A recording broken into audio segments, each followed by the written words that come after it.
Oh my God, do. Somebody please say it ain't so. Cameron is not looking like a man after Dame Dash's latest interview where he revealed that Cameron was so shook of Kevin Hart that he didn't even want to confront Kevin Hart because Kevin Hart was picking on him. And according to Dame Dash, he had to check Kevin Hart for picking on Cameron. See, the thing that I used to do and with you was if you had a problem with somebody, that I would go squash it or they had a problem with me. You know? So when you called me and said that Kevin Hart was bothering you and he teased you too much, I said, he knows you're with me. And the next time I saw him, I got at him. Yo, Cam, if he ever bothers you again, look at these Uggs right now. Don't you ever put pressure on anybody in my crew again when you're wearing these Uggs. You got on Uggs. Cam, you see him? You see him? Cam, you see him? Don't play with me. Cam, I dare you to ask Dan. And his breath stink bad right now. Ask his girl how bad his breath stink right now. This nigga eating mayonnaise gum. I don't know what's going on. On your behalf, he's still mad at me over that. But again, if somebody's saying shit about me, you go and get money with them. Well, that's fine, but it's just not how I get down. And how I've never got down like that with you. The way we got back, because, I heard talking and I don't know, with y'all did that thing and y'all said that's fuck you shit, but I went to the side and me, you and Joe and Jim had a real conversation about it's us versus them. Don't disrespect me in front of them. That was our conversation. But the way we reconnected after that was because you went to someone, an original member of the Best Out from 142nd Street. I'm not going to say his name because he doesn't ever want me to say his name. But he's the one that made that call for you and said, yo, Cam is fucked up and he needs your help. And then he passed you the phone. And from there, I looked out. I got you off your deal. I got you off your deal. I talked to Polly Anthony and got you off your deal. All that running up in the office is not what got you off your deal. She got fired over that deal because you were millions of dollars unrecouped. I got you off of Rockefeller millions of dollars unrecouped with L.A. Reid. But none of that means anything. But my point is, any problem you had for free, I would always look out because you're from Harlem, and I looked at you as my little brother, and I still do. But this isn't the Cam that I thought that I was co-signing. I would never expect you to be this person. Like, if you're going to do something that's funny on TV, you can't get mad if your crew laughs or people that know you because it's funny. So I saw Snoop Dogg on your show and he said, what's my motherfucking name? And you sang the girl part. You said, pause. Snoop Doggy Dogg. If no one teased you around you, tilted brim, what's my motherfucking name?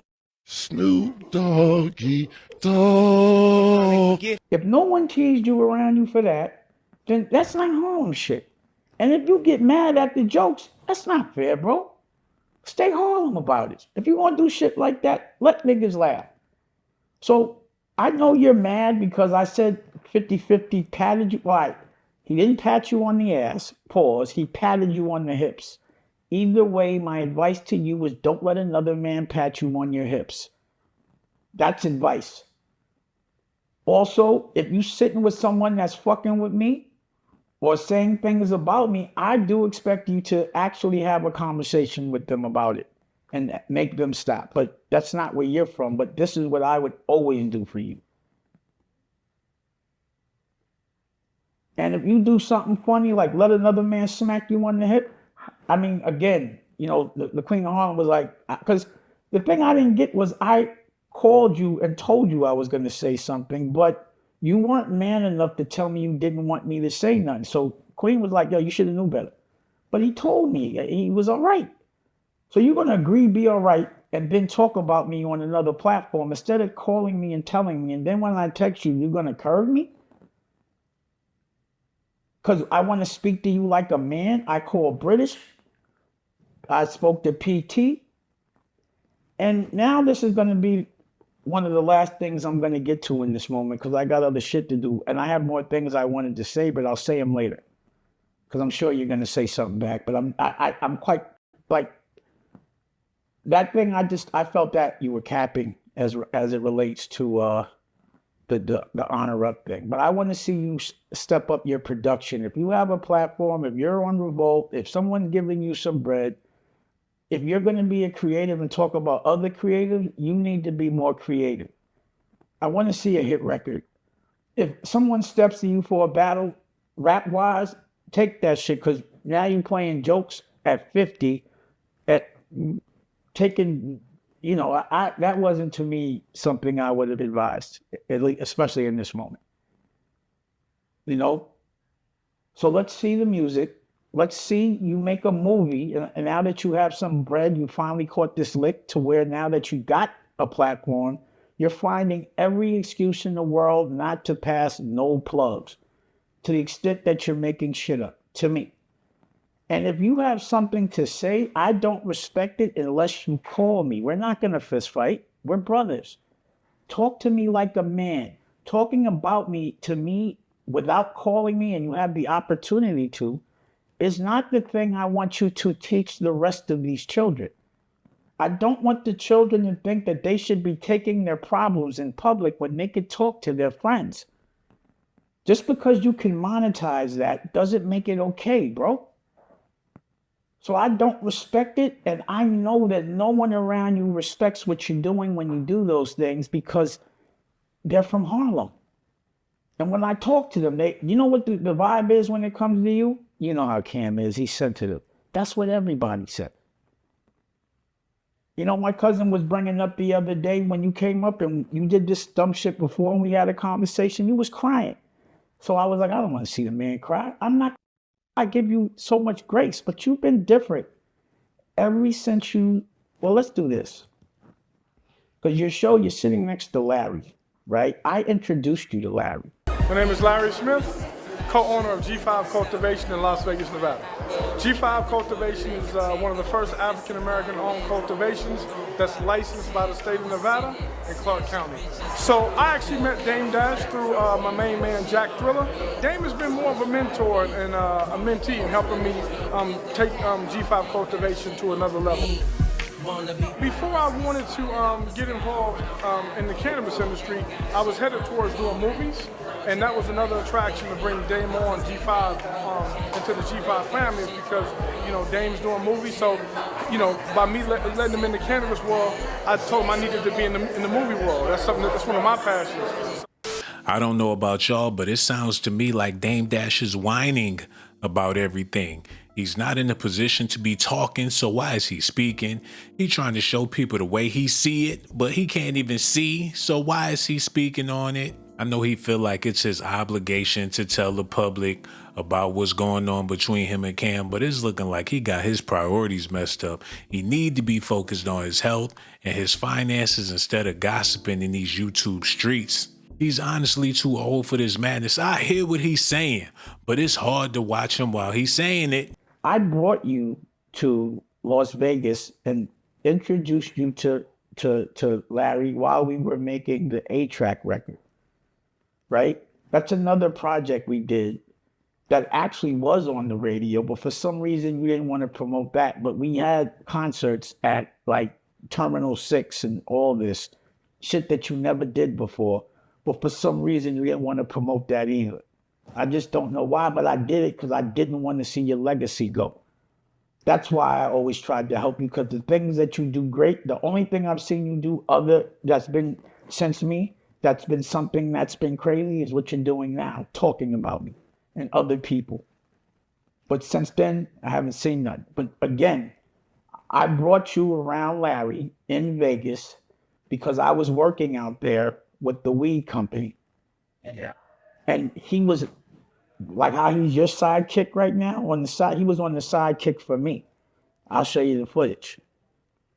And you remember this. But what happened was Larry and I and Muddy Waters, the people that are suing me now, we all threw down on a movie and there was a disagreement of some sort. And this is the reason why I have all these lawsuits now. And I don't like the way Larry did his business, and he hung up on me. So everyone I brought around Larry, I was like, yo, I'm not fucking with Larry. But you decided, nah, I'm gonna fuck with him anyway. And then, because we were supposed to be doing pink mink weed, y'all decided to do business without me. That's called backdooring somebody. And I want you to tell me about your loyalty game. How that's loyal. How much shit I've stood up for you, but when somebody disrespects me, you still work with them. They become your best friend.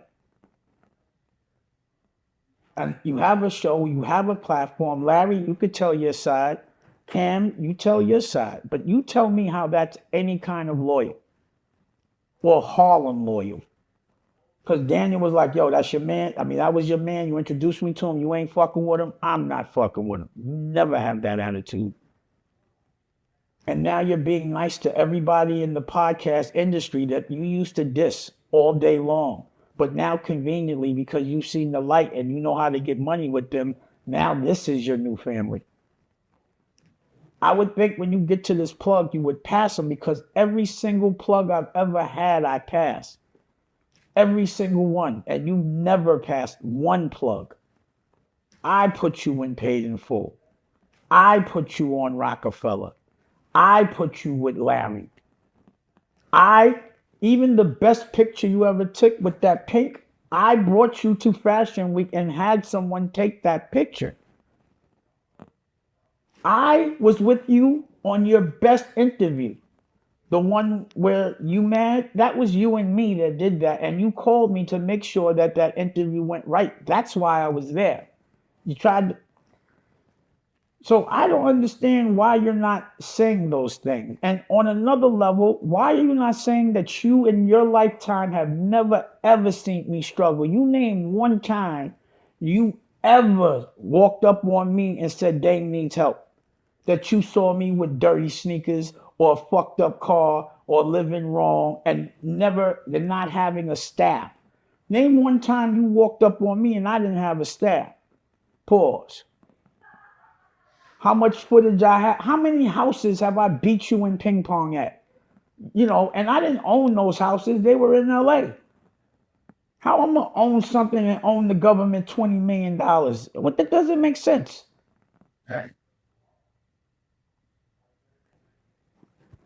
So, you know, I just don't understand this new Cam.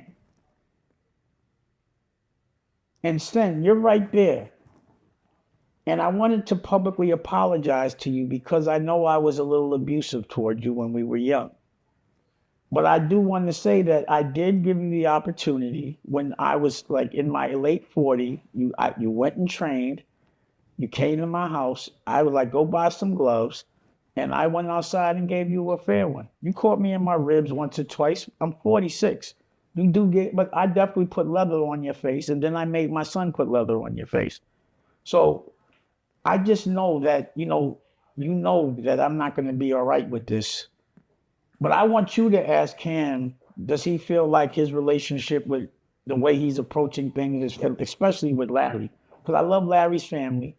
When I go to Vegas, I still talk to his son and his ex. I don't know if it's his ex or whatever, but his wife. I love his family. He took care of my son, even though I didn't want him to, but he did it anyway. But I want you to ask Cam if he thinks the way he carried this situation with Larry, and Larry, you're on the show, talk about how that was loyal to do business behind my back. Then y'all called me, told me, oh, we sold the company and I'm gonna send you some bread. You didn't. You know? And Cam, the only time you ever given me any money other than that 50 where I had to ask for it is because they had shut one of my accounts down and I had to pay for something. I asked you, let me get 10,000 real quick so I could pay. You sent it. I sent you 5 back, but then you ran off with Larry and we never really got to communicate. So as soon as possible, I'm gonna get you that 5 back so you don't do that unshit on me. But and then after the thing with Larry, it seems like you just changed. You start doing things different. Like when I saw you on the stage with Homeboy, and y'all both dressed up like the FOI, y'all both had on bow ties, and no disrespect to FOI at all. But I was very surprised to see you perform on that man's B-sides dressed alike.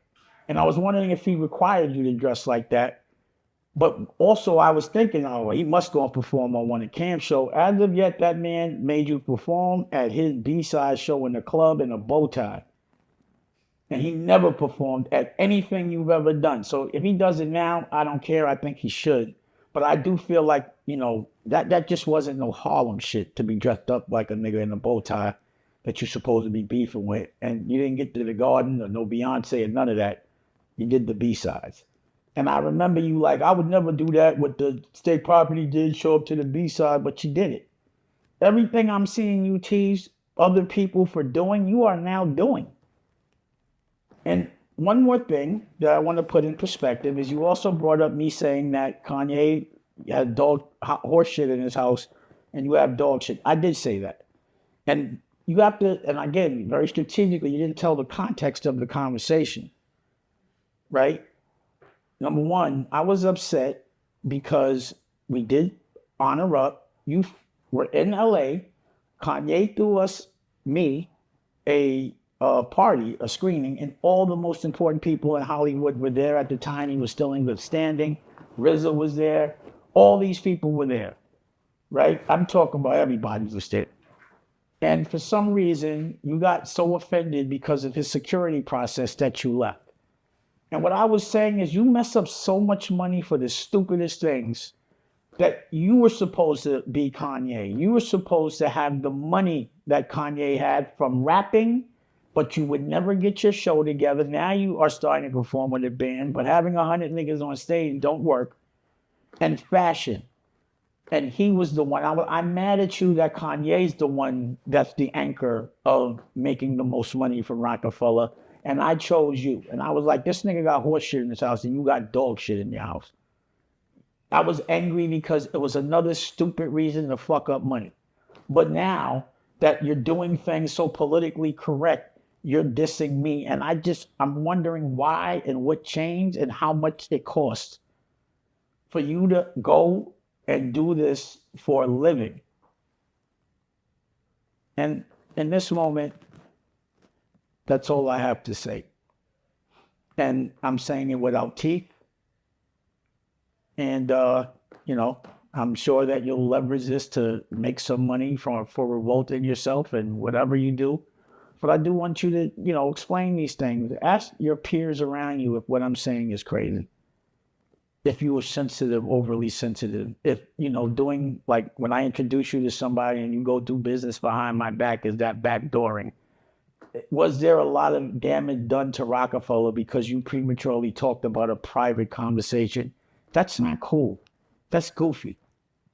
And it does seem like, based on the fact that you're not helping ever, it's always some way to hurt me and laugh it off. What, didn't you hate me all this time? Did I tease you too much to get you right? You know? But you have to admit, there's a narrative of me talking about Homeboy every day. I stopped talking for 30 to like maybe 3 or 4 months. Every day I've heard my name out of everybody's mouth that says I talk about Homeboy and Homeboy's name all day long. So I think the narrative should be stop talking about Damon so much if you don't want to hear Damon talk. Why are y'all talking about me all day? I'm sure there's some things that happened after Rockefeller that were cool. But I know that I'm probably the most influential person in every person's life that talks about me. And I love all of y'all. No problems.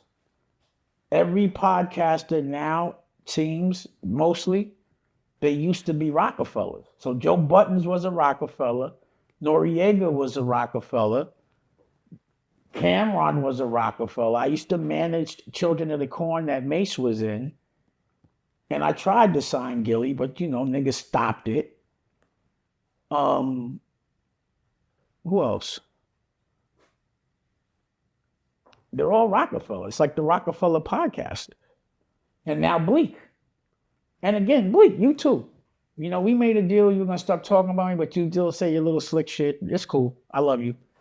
But you're working hard. I see you really out there hustling. You and me know both. If you hustled this hard back then you wouldn't have to be hustling this hard now. Instead of talking about homeboy, I believe we be talking about you.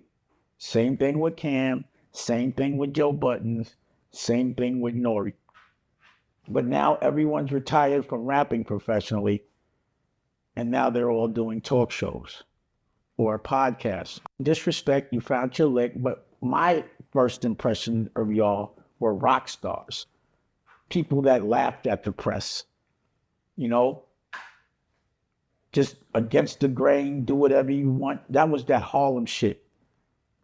And I'm still on that type of time.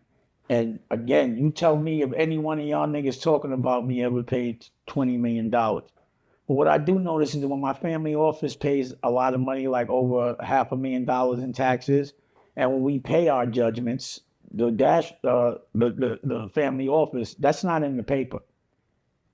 No one talks about that. And neither will I. But, you know, that's what I have to say. And I love all of y'all. Y'all my brothers, and hopefully we can make a lot of money off this, and this is what y'all choose to do. I guess this is what it is. But do remember, I will have teeth next week. Holla. Oh my God, do. Y'all gotta let me know how y'all feel about this in the comment section, though. I love Dame Dash. People wouldn't be coming for his head like that. Pause.